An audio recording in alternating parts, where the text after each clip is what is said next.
ছুটছো কেন? কি হয়েছে? হঠাৎ ছেলেটার যে কি হলো, সকাল থেকে রক্ত বমি করছে। হুজুরের কাছ থেকে কিছু টাকা নিয়ে শহর থেকে একটা ভালো ডাক্তার এনে দেখাবো।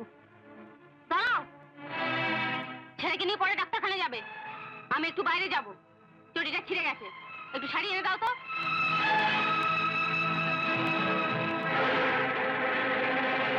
কি হলো, দাঁড়িয়ে রইলে কেন? এই বাড়িতে থাকতে হলে আমার কথা মতো চলতে হবে।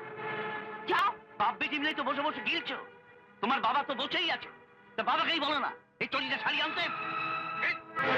ওই চটিটা সারালে তো ওটা পরে কয়েকটা পা চলতে পারবে, কিন্তু জীবনের বাকিটা পথ চলতে গেলে চটি নয়, চরিত্রটা সারিয়ে নাও মেম সাহেব। তোমার এত বড় সাহস! আঙ্কেলকে বলে তোমায় আজই আমি তাড়াবো। আমাকে তাড়াতে হবে না, আমি নিজেই যাচ্ছি।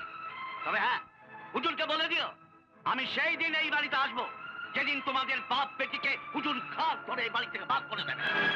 কি?